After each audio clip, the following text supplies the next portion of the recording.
আরে এরকম ছোটবেলাতে লালন পালন করে একদিন তুই করে বিক্রি করে দেওয়া লাগবে। হ্যাঁ আসসালামু আলাইকুম, আপনি কি গরু বিক্রি করতে চাইলেন?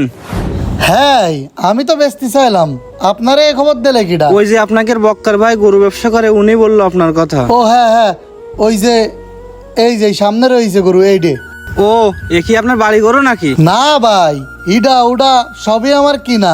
ওইটা আমি কিনে নিয়ে আসলাম চুকনগরের তে ৭৭,০০০ টাকা দিয়ে। ও, তা গরুর বয়স কত আর কয় দাঁত? গরু তো ওই সময় কই দিল ৯ মাস বয়স, সেই হিসেবে 2 বছর টছর বয়স হতে পারে। দাঁত হচ্ছে 2 দাঁত ভাঙিছে কিছুদিন আগে। ওহো, 2 দাঁতের গরু, তা গোশ বেশি হবেন না। তা কয় মন হতে পারে আপনার টার্গেট? টার্গেট তো ভাই নেই ওইভাবে। ওই অমেদ আলী ভাই দেখি কইলো ৬-৭ মন মতো হতে পারে। বড় কথা তো হচ্ছে কুরবানি গরু তো ওইভাবে গোশে বিক্রি হয় না ওজনে, এমনি পছন্দ করে নিয়ে যায় লোকে। দেখেন এমনি সুন্দর আছে। না, ঠিক আছে আপনার কথা, গোশে বিক্রি হয় না, তারপর তো টার্গেট না নিয়ে গেলে ঠকে যেতে হবে। না ভাই, আমরা হচ্ছি প্রান্তিক চাষি, আমরা আপনাকে ঠকাত যাবো কেন? আমাকে ওই খরচের উপরে একটু হালকা পাতলা উঠলেই আমরা জিনিস দিই। আমাদের দালালের পাল্লায় পড়লি নাই, ঠকার ভয় ছিল। তা দাম দর কি আপনি কবেন না আমি কব? না ভাই, দাম দর তো আমি করবো না, ওই বকরা পাঠাইছে না, বকরার সাথে কথা বলে আর আপনার সন্ধ্যের সময় জানাবানে।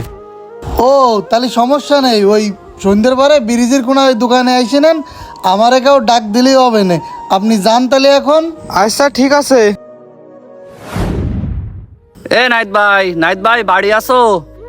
একটু গোয়ালের সামনে আইসো দিনই কথা আছে। ওই কিডা? ও তুমি পুব পাড়ার বক্কার ভাই না? তা কও কি বৃত্তান্ত?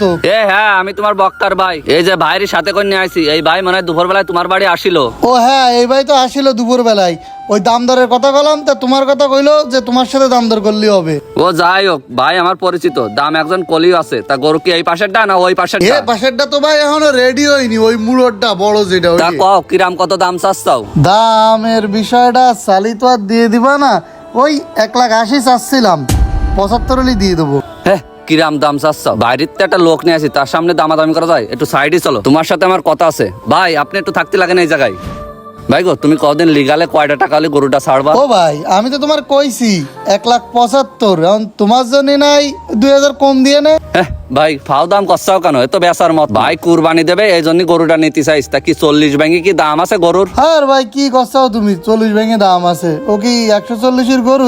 ওরা হলে বেচবো না। শোনো ভাই গো, ঈদের গন গরুটা তুমি বেশি দাও, গরুটা তুমি রাখি না। বড় গরু ঈদের গনে বেচতে পারবা না, কারণ বড় গরুর এবার কোনো চাহিদা নেই। আমার কথা শুনে গরুটা বেশি দাও। ভাউজো কোনো দাম না, 40 ভাঙেও না, 40-এর উপরেও না। তোমারে টাকা দেবো 1,42,000, ইতি তুমি গরুটা আমারে দিয়ে দাও। না ভাই, তাহলে আমি দেবো না, আমার লস হয়ে যাবে।